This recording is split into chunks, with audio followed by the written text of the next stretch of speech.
Hi everyone, welcome to Simran's chemistry class. तो आज हम डिस्कस करेंगे आईआईटी एग्जाम के प्रीवियस ईयर क्वेश्चंस। तो पहला क्वेश्चन है the appropriate reagents required for carrying out the following transformation are. हमें ये चार जो है वो सेट ऑफ रिएजेंट्स गिवन है। तो सबसे पहले देखो, हमारे पास यहाँ पे बेंजीन है और यहाँ पे हमारे पास 1 2 3 4 कार्बन एक्स्ट्रा है और यहाँ पे हमारे पास इसाइल ग्रुप लगा हुआ है। तो देखो, अगर मैं बात करूँ 4 कार्बन एक्स्ट्रा की, तो वो हमें हमें मिलेंगे सक्सीनिक एनहाइड्राइड से, बिकॉज ये हमारे पास होता है succinic anhydride. This is succinic anhydride.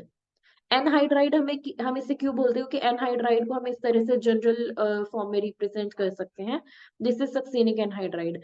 अगर मैं वही बात करूं थैलिक एनहाइड्राइड की, तो वो हमारे पास इस तरह से होता है कि यहाँ पे हमारे पास बेंजीन रिंग है और यहाँ पे हमारे पास इस तरह से एनहाइड्राइड है। तो इसे हम बोलते हैं थैलिक एनहाइड्राइड।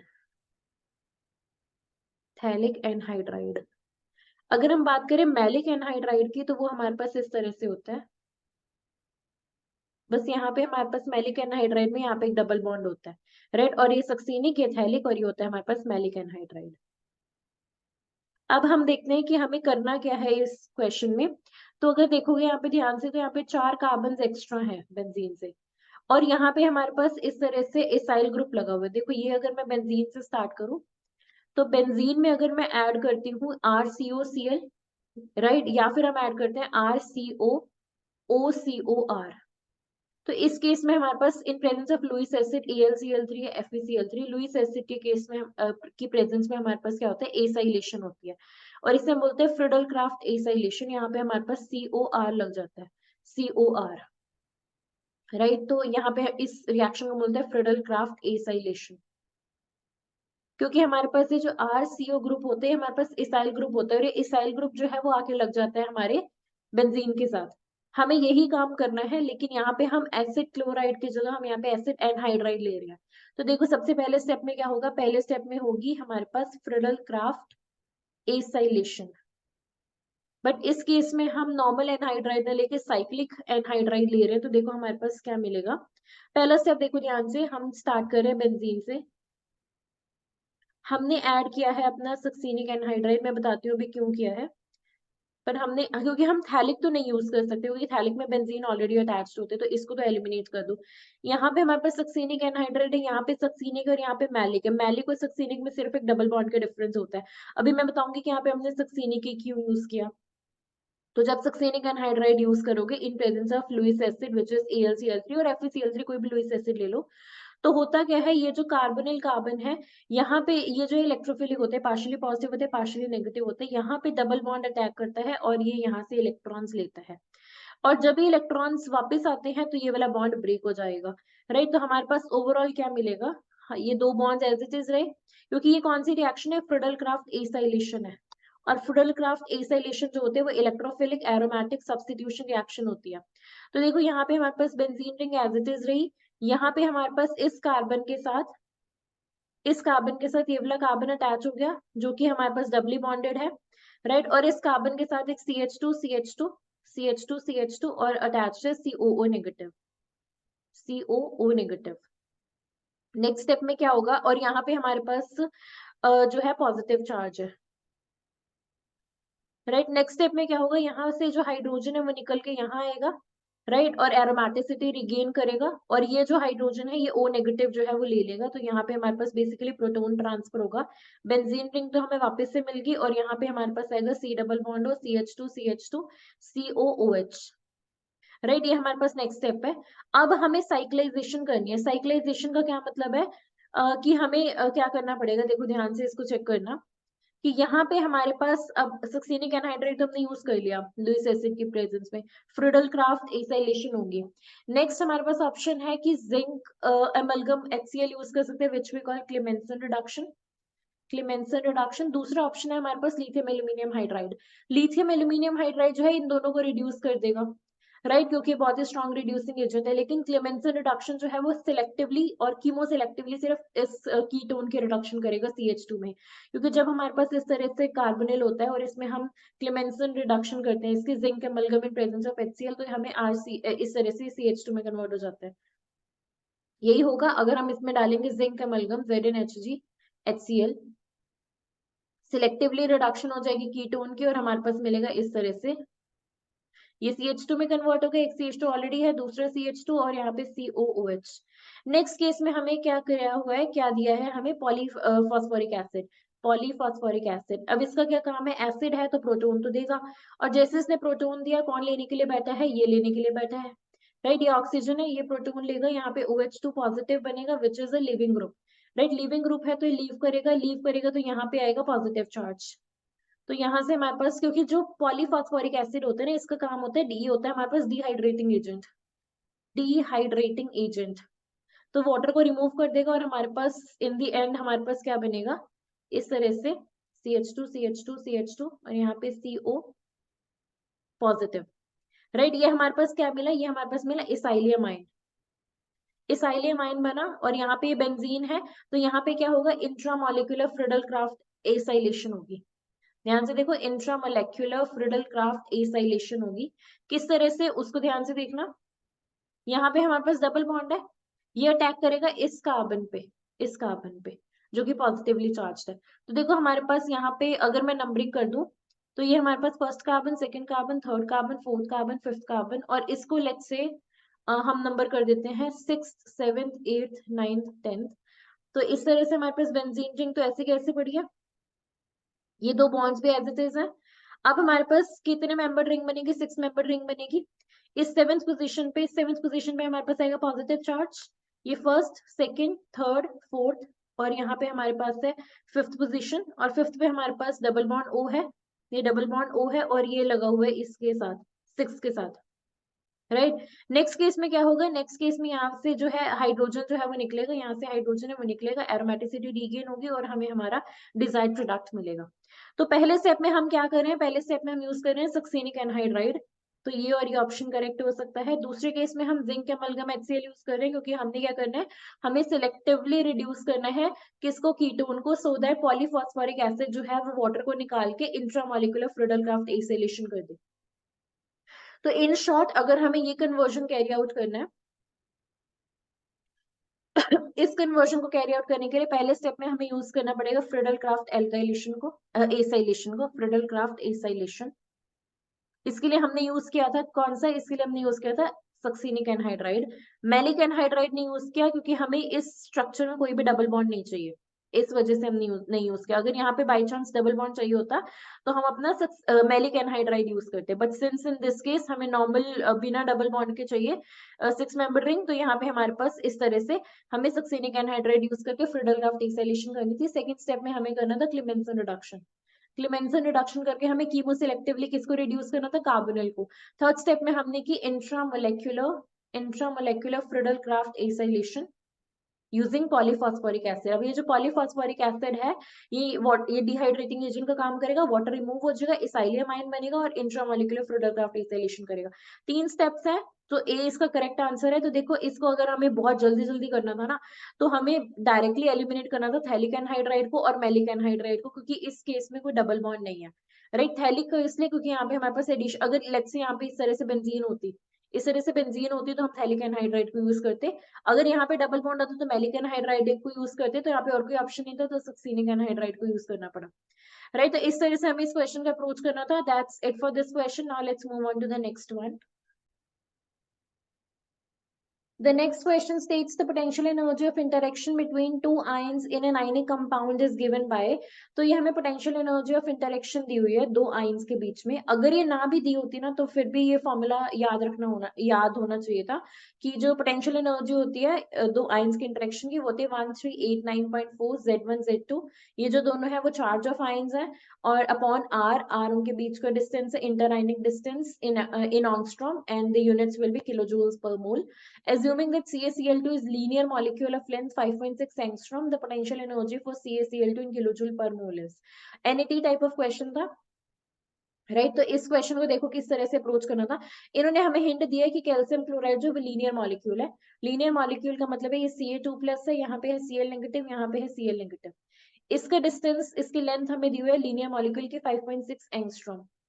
अगर इसकी डिस्टेंस इतनी है तो इसकी हाफ की डिस्टेंस तो हमें पता है 2.8 एंगस्ट्रॉम होगी, नॉर्मल मैथ्स, कि अगर ये पूरा 5.6 है तो इसका हाफ 2.8 होगा। नेक्स्ट हमें ये जो एक्सप्रेशन दिया हुआ u is equals to 1389.4 Z1 Z2 divided by R in angstrom kilo joules per mole, ये इंटरेक्शन है दो आयंस के बीच में, राइट। और ये हमारे पास अगर मैं और हमें निकालना है इस पूरे मॉलिक्यूल की पोटेंशियल एनर्जी। इस पूरे मॉलिक्यूल की पोटेंशियल एनर्जी जो होगी वो होगी हमारे पास इन दो आयंस का interaction, potential energy of interaction between Cl negative Ca2 plus plus हमारे पास potential energy of interaction between Ca2 plus Cl minus plus potential energy of interaction between Cl minus Cl minus. ये तीन interaction है, इसके अलावा इस molecule में कोई और इस आयनिक कंपाउंड में कोई और इंटरेक्शन नहीं है, राइट। ये दोनों आपस में इंटरेक्ट करेंगे आयंस, ये दोनों आपस में आयंस इंटरेक्ट करेंगे और ये वाला आयन आपस में इंटरेक्ट करेगा। हर एक आयन की इंटरेक्शन की मींस अगर दो आयंस इंटरेक्ट कर रहे हैं उनकी पोटेंशियल एनर्जी ये है, राइट। तो ये हमें यूज करना है, तो और ये हमारे पास जो है टोटल इस CaCl2 की पोटेंशियल एनर्जी है। तो देखो इसको सॉल्व करते हैं। यहाँ पे हमारे पास है u of Cl negative Ca2 plus. अब यहाँ पे हमारे पास अगर इसकी बात करें 1389.4 कांस्टेंट है, Z1 जो है वो चार्ज है -1, Z2 चार्ज है दूसरे आयन पे 2 which is +2 basically, divided by R क्या है डिस्टेंस इन एंगस्ट्रॉम। तो इन दोनों के बीच में Cl नेगेटिव और Ca2 प्लस के बीच में कितना डिस्टेंस होगा, अगेन 2.8 एंगस्ट्रॉम होगा क्योंकि ओवरऑल 5.6 एंगस्ट्रॉम है और हमें दिया क्या हुआ है कि एक लीनियर मॉलिक्यूल है, तो यहाँ पे होगा डिवाइडेड बाय 2.8 एंगस्ट्रॉम और ये हमारे पास आएगा किलो जूल पर मोल में। तो ये तो होगी इन दो आयंस की इंटरेक्शन, प्लस इन दो आयंस की इंटरेक्शन की बात करें वो भी सेम आएगा 1389.4 Ca2 प्लस पे चार्ज है 2 प्लस और Cl माइनस पे -1 डिवाइडेड बाय इनके बीच का डिस्टेंस पे 2.8 angstrom and the units will B kilo joule per mole. Plus अब हमारे पास इंटरेक्शन है Cl माइनस की, तो इसकी इंटरेक्शन की बात करें तो यहाँ पे भी हमारे पास कांस्टेंट 1389.4 -1 चार्ज है उस पे -1 है उस पे डिवाइडेड बाय 5.6 और units will be again kilo joule per mole. इसको सॉल्व करोगे तो हमारे पास जो आएगा ओवरऑल आंसर नेगेटिव में आएगा विच इज 1736.7। सॉल्व करके देख लेना, ये आंसर आएगा किलो जूल्स पर मोल, राइट। और सिग्निफिकेंट फिगर्स का ध्यान रखना था क्योंकि हमें इस क्वेश्चन में इस तरह से मैक्सिमम हमारे पास 1 2 3 4 5 सिग्निफिकेंट फिगर्स थे, तो यहाँ पे भी हमारे पास आंसर हमें 5 सिग्निफिकेंट फिगर्स में रिपोर्ट करना था। नेगेटिव पोटेंशियल एनर्जी आ रही है, इसका मतलब है कि हमारे पास जो है ओवरऑल अट्रैक्शन है। नेगेटिव पोटेंशियल एनर्जी का मतलब होता है ओवरऑल अट्रैक्शन है, अगर पॉजिटिव होती है दैट मीन्स कि हमारे पास ओवरऑल रिपल्शन जो है वो डोमिनेट कर रही है। तो इस तरह से हमें इस क्वेश्चन को अप्रोच करना था। इन्होंने बाय चांस पोटेंशियल एनर्जी का एक्सप्रेशन दे दिया, अगर नहीं भी दिया होता तब भी हमें पता होना चाहिए था कि this is 1389 Z1 Z2 upon R, और R को हमेशा एंगस्ट्रॉम में पुट करना तभी यूनिट्स किलोजूल पर मोल आएंगे, राइट। और किसी भी मॉलिक्यूल को किसी भी आयनिक सब्सटेंस को पूरा एक्सपैंड करके लिखना और देखना किन किन दो आयंस के बीच में इंटरेक्शन पॉसिबल है, राइट। किन किन दो आयंस के बीच में इंटरेक्शन पॉसिबल है, किसी भी इंटरेक्शन को निग्लेक्ट नहीं करना, राइट। अगर Cl नेगेटिव को इंटरेक्ट कराना बोल के तो क्वेश्चन जो है वो पूरा गलत हो जाएगा। तो ये सारी बातें ध्यान में रखनी थी। Now let's move on to the next one. The next question states specific rotation of the R enantiomer of a chiral compound is 48 degrees basically. The specific rotation of this sample of this compound which contains 25% of S enantiomer is. तो हमें specific rotation बतानी है किसकी, उस sample की जिसमें हमारे पास 25% S है। अगर मैं बात करूं R enantiomer की specific rotation,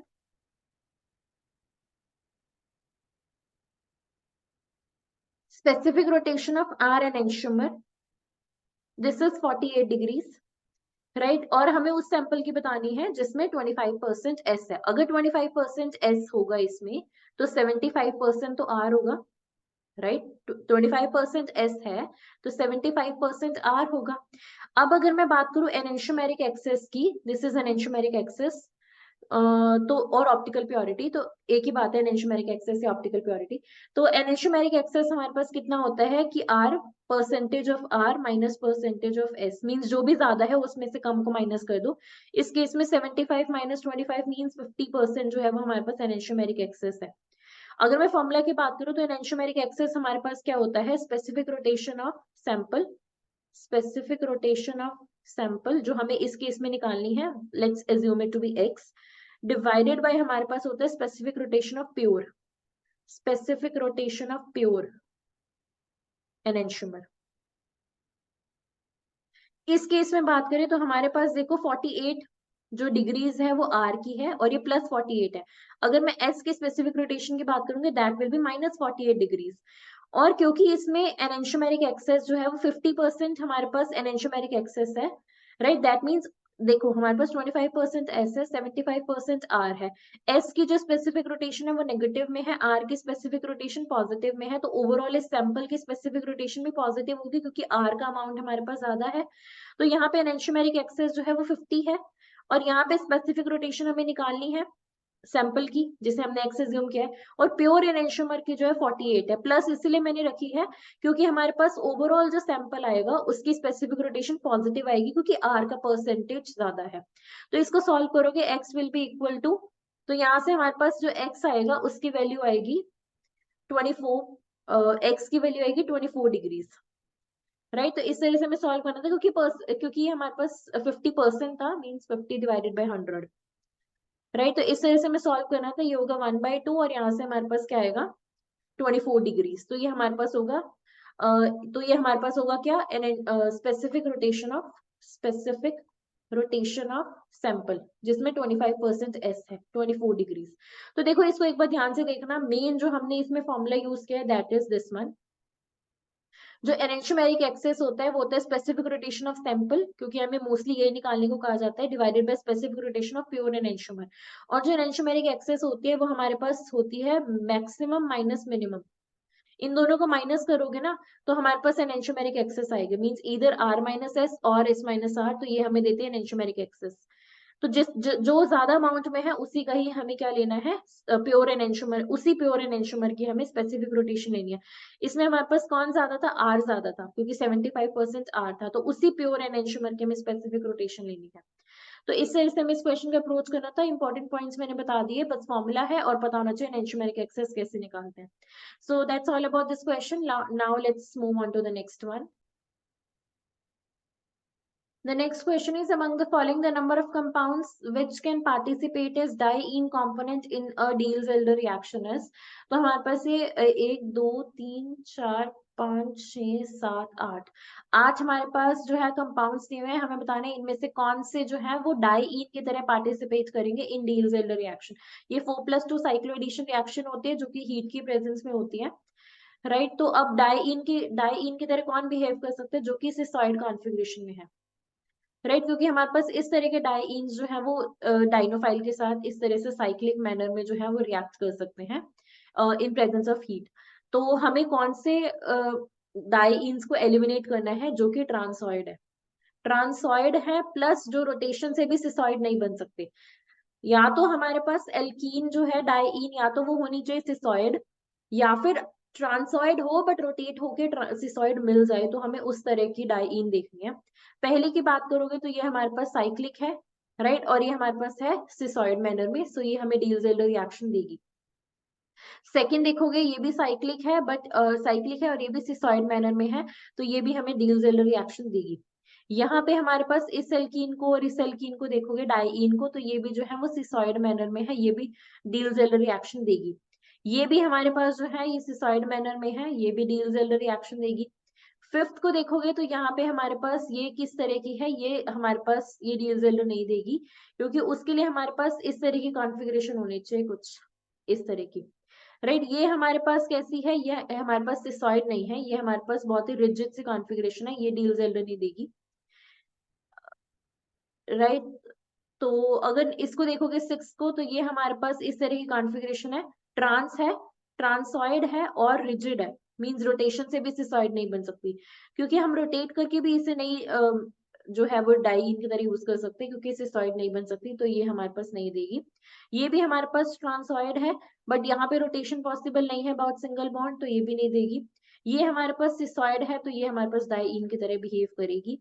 तो यहाँ पे हमारे पास 1 2 3 4 5 जो है। और एक बात और, अगर इसको ध्यान से देखोगे ना, इसको ध्यान से देखते हैं, इसको देखना ध्यान से, हमारे पास किस तरह की अल्कीन हमें गिवन है यहाँ पे, इस तरह से। तो इसको हम जो है वो सिसॉइड की तरह यूज कर सकते हैं क्योंकि यहाँ पे मेरे पास इस तरह की है कॉन्फ़िगरेशन है। इसको अगर यहाँ पे इस तरह से लिखना चाहो तो लिख सकते हो, यहाँ पे इस तरह से।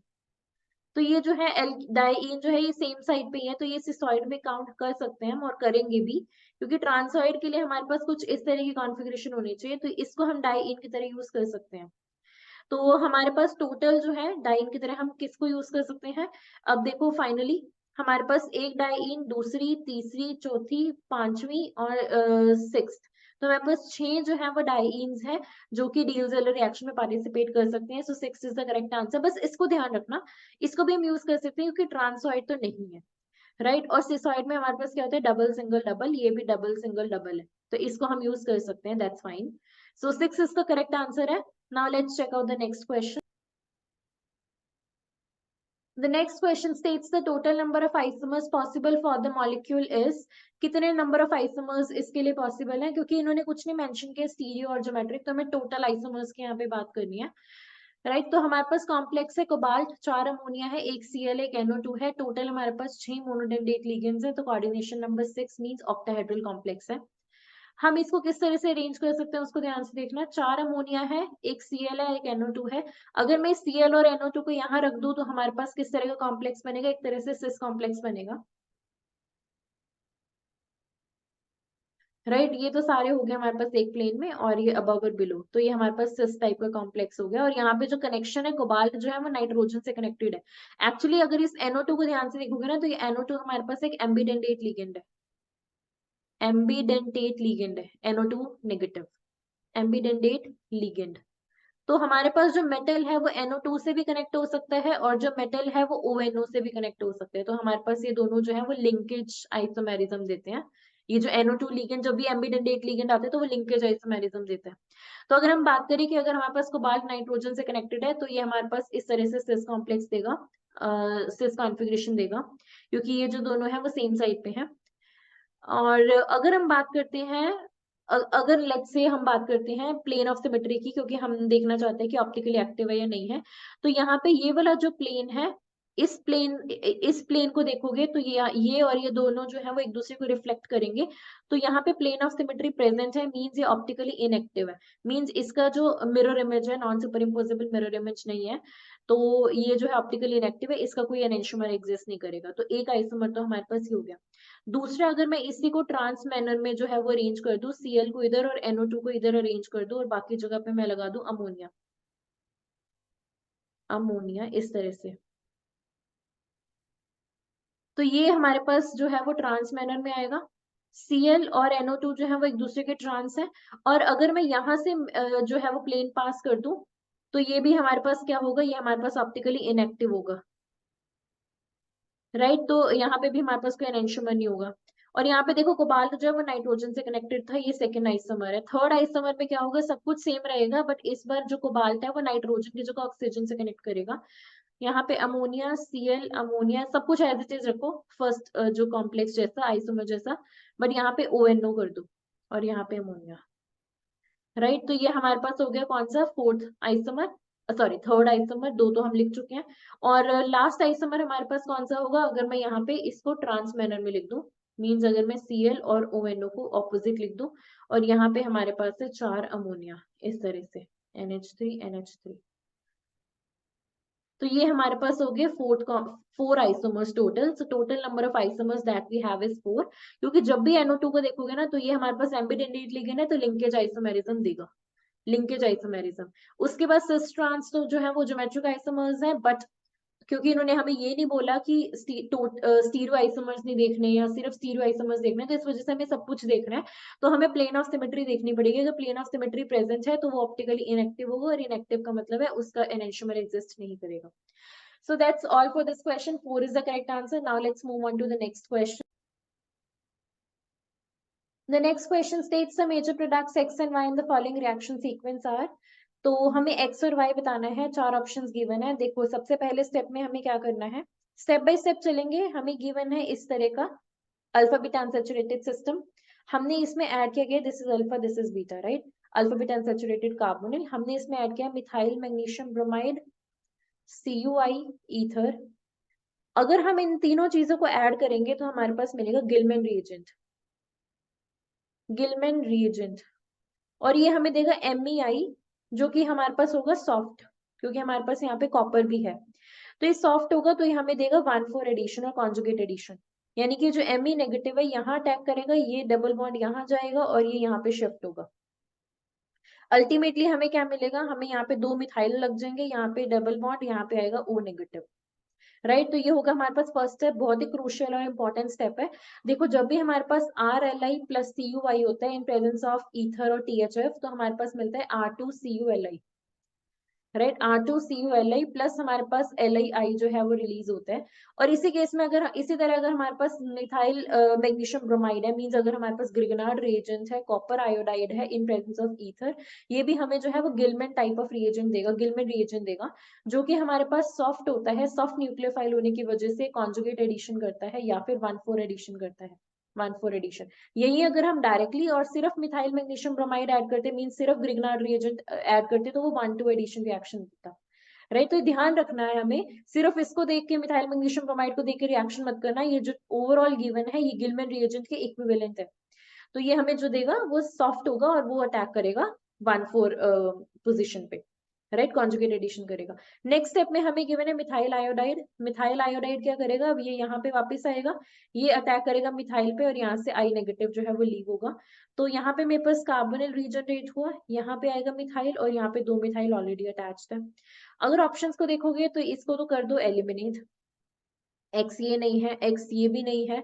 अगर देखोगे यहाँ पे हमारे पास सी ऑप्शन को, तो यहाँ पे डबल बॉन्ड दिख रहा है, तो ये भी रॉन्ग है, तो हमारे पास डी जो है वो करेक्ट आंसर है।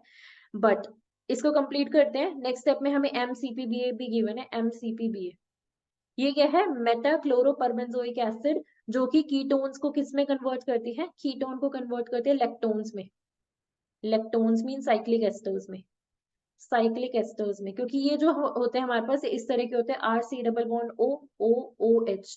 ये जो ऑक्सीजन ऑक्सीजन बॉन्ड होता है ये वीक बॉन्ड होता है, पर ऑक्साइड बॉन्ड होता है, वीक होता है, तो ये ऑक्सीजन को इंसर्ट करता है, राइट। तो अब हमारे पास ऑक्सीजन की इंसर्शन होगी, हमें सिर्फ इतना ध्यान रखना है कि कहाँ इंसर्शन होगी, तो वो डिपेंड करता है माइग्रेटरी एप्टीट्यूड का। तो ये देखो ये कार्बोनिल है, यहाँ पे ये 2 कार्बन है, राइट। तो किस किस कार्बन और के बीच में, मीन्स कहाँ पे ऑक्सीजन की इंसर्शन होगी, वो डिपेंड करता है माइग्रेटरी एप्टीट्यूड पे, माइग्रेटरी एप्टीट्यूड पे। सबसे ज्यादा माइग्रेटरी एप्टीट्यूड होता है टर्शरी का, फिर हमारे पास होता है सेकेंडरी का, फिर हमारे पास होता है फिनाइल का, फिर होता है प्राइमरी का, फिर होता है मिथाइल का। ये माइग्रेटरी एप्टीट्यूड का ऑर्डर है। तो इस केस में हमारे पास माइग्रेटरी एप्टीट्यूड इसका ज्यादा है, क्योंकि ये हमारे पास आगे जो है वो कार्बन 2 और कार्बन से अटैच्ड है, इसका माइग्रेटरी एप्टीट्यूड ज्यादा है।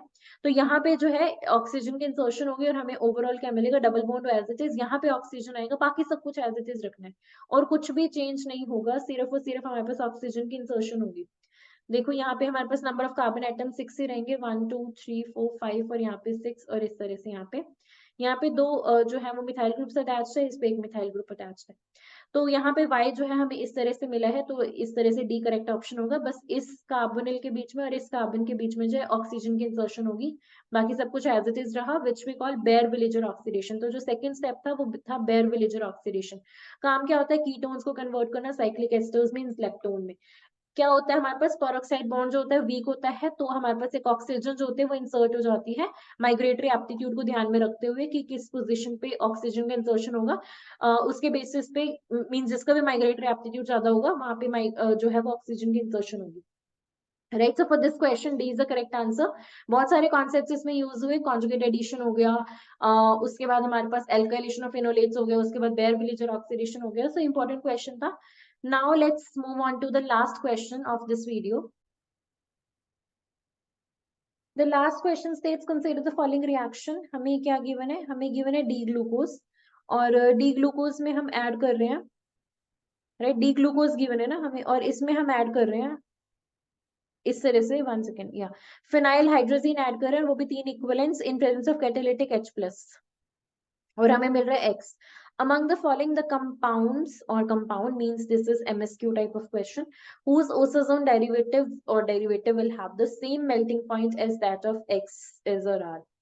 तो क्वेश्चन क्या है, हमें गिवन है डी ग्लूकोज, राइट। अब अगर मैं बात करूं डी ग्लूकोज की, ध्यान से देखना स्टेप बाय स्टेप। ग्लूकोज हमारे पास होता है CHO, डी ग्लूकोज की बात करें 6 कार्बन है, 1 2 3 4 5 और 6 से CH2OH।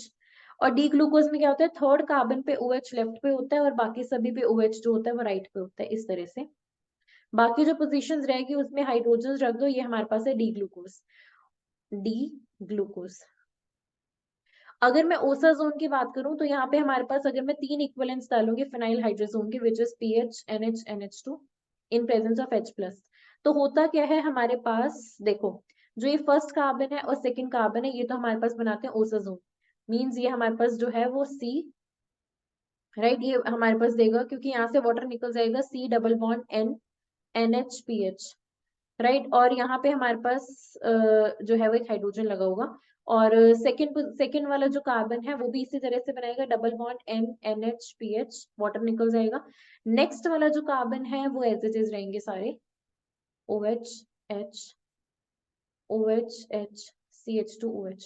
तो हुआ क्या है, ये हमारे पास बना ओसा जोन, ओसा जोन। तो हुआ क्या है बेसिकली हमारे पास जो दो इक्विवेलेंट्स थे फिनाइल हाइड्रोजीन के, उन्होंने तो बना लिया फिनाइल हाइड्रोजोन, फिनाइल हाइड्राजोन, उन दोनों ने बना लिया फर्स्ट कार्बन पे सेकंड कार्बन पे। जो तीसरा इक्विवेलेंट है वो एनिलीन, एनिलीन और अमोनिया इसकी फॉर्म में जो है वो निकल जाता है, एनिलीन प्लस अमोनिया बन के निकल जाता है तीसरा इक्विवेलेंट, और हमारे पास प्लस ओसाजोन मिलता है जो कि येलो कलर का कंपाउंड होता है। तो होता क्या है इसमें, जो सेकंड कार्बन होता है C2 होता है, इसकी जो कायरलिटी है वो लॉस्ट हो जाती है आफ्टर ओसाजोन फॉर्मेशन, इसकी कायरलिटी लॉस्ट हो जाती है क्योंकि हमारे पास C1 और C2 पे क्या बनता है, ओसाजोन बनता है विच इज फिनाइल हाइड्रोजोन बनता है, फिनाइल हाइड्रोजोन।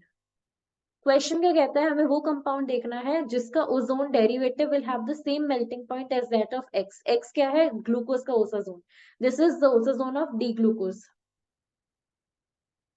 राइट। तो अब अगर ऑप्शन देखो, तो अगर पहला ऑप्शन देखोगे ना तुम ध्यान से, पहला ऑप्शन ध्यान से देखना, तो ये हमारे पास क्या है, ये हमारे पास मिरर इमेज है किसकी, डी ग्लूकोज की, यही है हमारे पास डी ग्लूकोज। मैं यहाँ पे रखती हूँ डी ग्लूकोज को OH H H OH, then OH H OH H and CH2OH।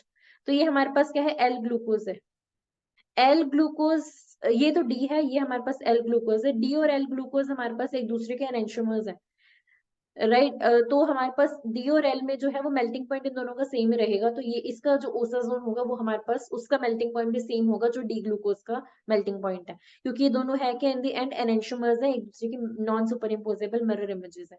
तो ए तो करेक्ट हो गया। बी को देखोगे तो बी हमारे पास क्या है, डी फ्रक्टोज है, डी जो बी है हमारे पास डी फ्रक्टोज है। यहाँ पे हमारे पास क्या होगा, देखो फर्स्ट वाला कार्बन जो है वो हमारे पास हाइड्रोजोन बनाएगा, जो सेकंड वाला कार्बन है वो हमारे पास हाइड्रोजोन बनाएगा, और बाकी का सारा जो है वो कैसा है, ग्लूकोज जैसा है। तो हमारे पास बाकी सब कुछ एज इट इज है, तो इसका मतलब जो बी है वो भी सेम ओसाजोन बनाएगा, जो डी फ्रक्टोज होता है, जो डी फ्रक्टोज होता है वो भी सेम ओसाजोन बनाता है, सेम ओसाजोन बनाता है जैसा कि हमारे पास डी ग्लूकोज बनाता है। द रीजन बीइंग इज कि हमारे पास हो क्या रहा है, हमारे पास सिर्फ C1 और C2 पे इफेक्ट आ रहा है, बाकी सब कुछ सेम है, तो बी भी हमारे पास जो है वो करेक्ट ऑप्शन बनता है। नेक्स्ट अगर सी को ध्यान से देखोगे तो हमारे पास सी में क्या है, सी हमारे पास देखो यहाँ पे हमारे पास C2 पोजीशन को देखना और डी ग्लूकोज को देखना, डी ग्लूकोज को देखो और इसकी C2 पोजीशन को देखो, बस यहीं पे डिफरेंस है, बाकी सब कुछ तो सेम है, बाकी सब कुछ इसका और डी ग्लूकोज का सेम है। तो ये हमारे पास ग्लूकोज का C2 एपिमर है, और इसका नाम क्या है, इसका नाम है डी मेनोज, डी मेनोज जो है वो इसका नाम है, और ये C2 एपिमर है डी ग्लूकोज का। यहाँ पे क्योंकि C2 एपिमर है और जब ओसाजोन बनेगा तो C2 वाला जो है वो तो उस अपनी कायरलिटी लॉस्ट करेगा फिनाइल हाइड्रोजन बनाने में, तो ये इसका भी जो है मेल्टिंग पॉइंट सेम होगा। और अगर डी की बात करोगे तो डी जो है वो कोई भी एज सच रिलेशनशिप नहीं रखता, क्योंकि डी में हमारे पास देखो ग्लूकोज को देखो, डी ग्लूकोज को देखो और इस लास्ट ऑप्शन को देखो, हो क्या रहा है, ये तो पोजीशन C2 तो सेम है, लेकिन यहाँ पे हमारे पास ये हमारे पास C3 एपिमर है, और यहाँ पे C4 की पोजीशन भी चेंज है। तो ओवरऑल हमारे पास क्या है, यहाँ पे C3 और C4 दोनों जो है वो डी ग्लूकोज से अलग है, तो ये जब ओसाजोन बनाएगा तो C2 तो कायरलिटी लॉस्ट करेगा, बट बाकी तो एज इट इज रहेंगे, तो डी हमारे पास रॉन्ग ऑप्शन है। तो हमारे पास A B और C जो है इसका करेक्ट आंसर बनता है, राइट। तो क्वेश्चन किस पे बेस्ड था, क्वेश्चन बेस्ड था हमारे पास ओसाजोन पे। ओसाजोन हमारे पास बनता है जब हम किसी भी शुगर में, ग्लूकोज फ्रक्टोज में, अगर हम 3 इक्विवेलेंट्स फिनाइल हाइड्रोजीन के डालते हैं, तो हमारे पास C1 और C2 जो है वो तो हमारे पास फिनाइल हाइड्रोजोन बनाता है, फिनाइल हाइड्रोजोन बनाता है, प्लस हमारे पास एनिलीन और अमोनिया जो होता है वो निकल जाता है, तो हमारे पास अगर मैं बात करूं किसका ओसा जोन सेम होगा, वही हमें सेम मेल्टिंग पॉइंट देगा। तो अगर मैं बात करूं C2 एपिमर्स की, जितने भी हमारे पास C2 एपिमर्स होते हैं वो हमारे पास सेम ओसा जोन देते हैं, सेम ओसा जोन देते हैं, तो उनका मेल्टिंग पॉइंट भी जो होगा वो सेम होगा। द रीजन बीइंग इज क्योंकि C2 एपिमर्स का मतलब है कि उनकी जो कॉन्फ़िगरेशन है वो सिर्फ C2 पोजीशन पे डिफर करती है, बाकी सब कुछ तो सेम है। तो इस तरह से है हमारे पास, और इसी वजह से जो डी मेनोज था, दिस वाज डी मेनोज जो है वो C2 एपिमर है डी ग्लूकोज का, C2 epimer of D glucose, इसका जो ओसोजोन है वो डी ग्लूकोज जैसा ही है। अगर हम बात करें एल ग्लूकोज की, तो एल ग्लूकोज और डी ग्लूकोज जो है वो सिर्फ एक दूसरे के मिरर इमेजेस हैं, तो ये भी हमें सेम मेल्टिंग पॉइंट वाला ओसोजोन देगा। अगर फ्रक्टोज को देखोगे तो यहाँ पे भी अगर हमारे पास होता है C1 और C2, सिर्फ C1 और C2 जो है अपनी कायरलिटी लॉस्ट करते हैं, वहां पे हाइड्रोजन बनता है, बाकी सब कुछ तो डी ग्लूकोज जैसा ही है। डी गलत है क्योंकि यहाँ पे हमारे पास ये जो नीचे वाले ये सेकंड थर्ड और फोर्थ कार्बन है, इन्हीं की कॉन्फ़िगरेशन डिफर कर रही है। C1 और C2 टू तो कायरलिटी लॉस कर देगा, लेकिन ये जो दो है ये तो हमारे पास अलग कॉन्फ़िगरेशन के रहेंगे, जिसकी वजह से इनका मेल्टिंग पॉइंट भी जो है वो हमारे इन ओसा जोन से डिफर करेगा। So for this question, A, B, C is the correct answer, and that's all for this video. I hope ये video clear होगी. Thank you so much.